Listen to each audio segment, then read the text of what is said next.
Diri ka kay babayi la, kundi babayi ka. Maupay nga adlaw ating tanan. Yan nga bulan aton gin sisilibrar iton tinatawag nga Women's Month. May usa nga pakian na nga bagan siguro mai-encounter ini hiton usa nga babayi or bisan hino nga probably nagwa-wonder kung diin nagtitikang iton idea nga iton babayi bagan weaker sex kontra lalaki or iton siniser nga babayi secondary class citizens. Siguro magle-lecture ka dali. Ako ka hiya na kay bagan ko man din niya bagan maangkor kita usa nga history. So iniya bagan may usa nga teorya nga nagi-explain kung kay ano nga aton society nga pwede naton matawag nga or tinatawag naton nga patriarchal society karog sigon male dominated lalaki iton bagan kinukonsidera nga first class citizen.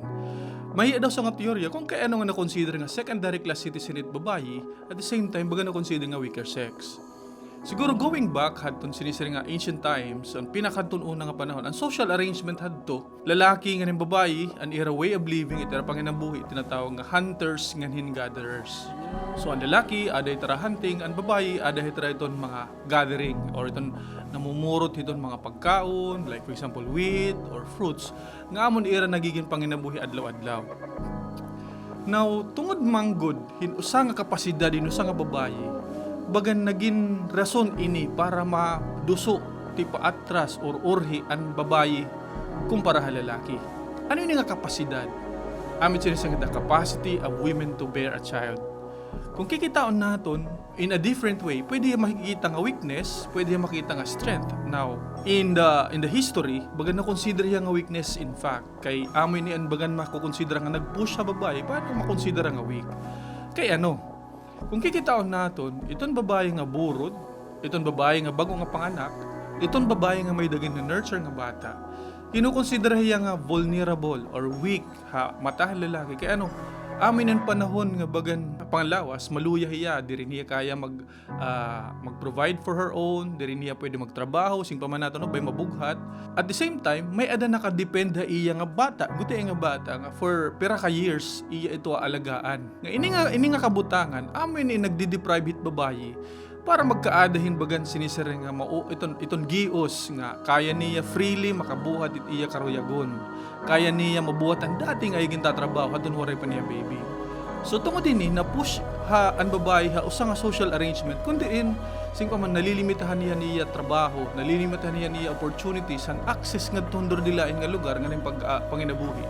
Kay tungod nga hiya labot lang nga maluya at the same time may nakadepende iya. So amon tungod din bagan along the way nakukonsidera ang babae nga okay sige dito ka labalay. Sige diri ka pwede maghuruharayo. So at the same time, hini nga pagka-deprive han babae, hini nga dati nga panginabuhian han waray pa anak, handiri pa burod. Nag-push lat ini mga lalaki to be more, bagan siguro nila naton, bagan mapagkakitaan hindi physical nga features like ang lalaki nila nakaka-travel, ang lalaki nila baga nakagbuhat han mga magbugat nga trabahon to the understanding han kadaman nga bagan nagpapakita inihin strength. That's why tungod hini nga beginning han aton social arrangement, nadara ini naton along the way nga kundiin ang babae ging kita nga ay pambalay kala, ay pwede kala hiton mga magkuan lang trabahoon. So nagkaada kita hin classifications in trabaho, hin panlalaki, pambabae nga along the way na konsidera na ini nga amoy ni nga aton nakarawat na abtan nga panunahon nga it babae weak, it lalaki stronger. Tungod hini nga kapasidad ng babae mag-bear a child, na-deprive or nawarayan ang babae magkaadin access to different opportunities.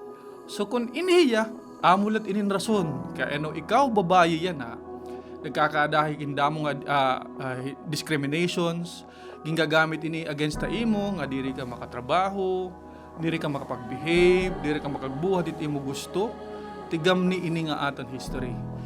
Diri ka kay babayi la, kundi babayi ka. Pangatula.